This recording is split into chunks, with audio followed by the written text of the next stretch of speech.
Proud kayo ko nga, ang ako mga anak mga kanya to si Piro nga grabe. Padlungo sa tanang padlungo si Piro.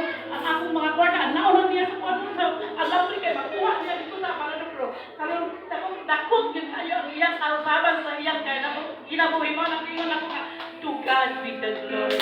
Amen.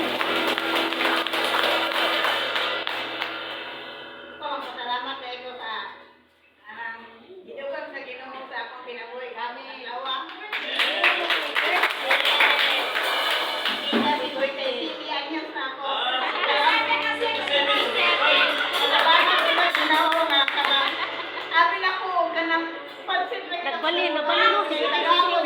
dapat ko bro ka ano kingo. Nabali. Ano niya nga Pagkati kaya ko.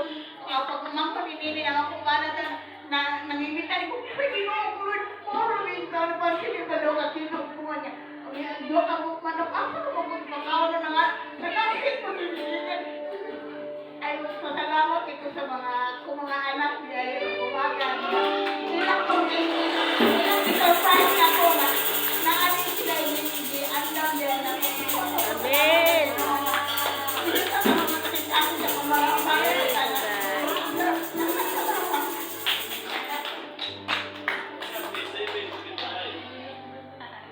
Amazing yun ang hatag sa itong ginabuhi ni God. Para sa ako, nakakapagtakan, amazing, nakakamangha.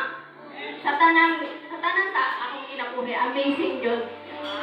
Maunang, sa tanan mga niabot sa akong pagsulay. Pero, kaya gihapon, sa tulong ni God, hindi ka napasaktan. Basta, always pray lang yung ka-permit. Bahala, nagtanda yung mukat na natangan, bahala na. Basta, tawag lang ni God, pero hindi ka niya pasandan.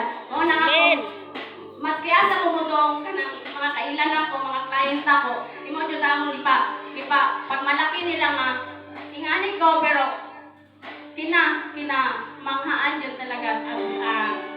Amazing. Thank you. Ato ko ito ni sa Alborga, nakilala ni Leo, na komisyon. Nagpasalamat ko na po sa Ginoo na kitagaling panahon. Wala yung mga kapalikan, wala yung init, wala yung ulan.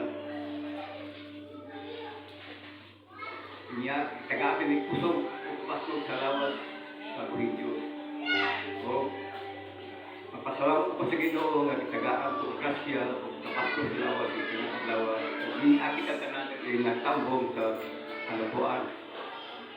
O ngayon pag magpasaydo sa Ginoo, nakasala po ng kaniya sa matang oras o sa matang adlaw. Isang tao, nakasala pa ngayon.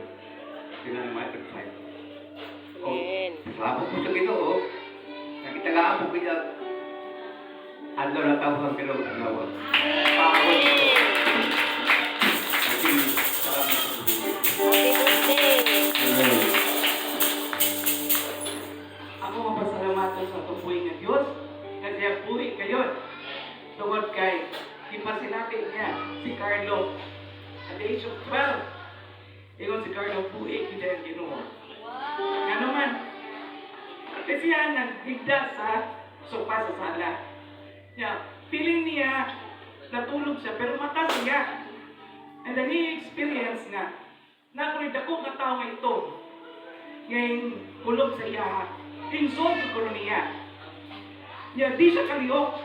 Niya, aware siya na kanto na hitabo kayo. Pero pastor, ingat siya. In Jesus' name.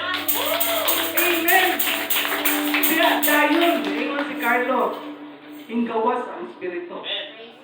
O siya na kalihok. Moto nga, anang adlaw gingnan ko niya lalo. Buhay kita yung Ginoo, no? Kaya nga niya ko na-experience.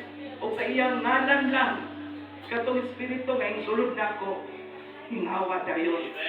Kaya ko grabe no, sa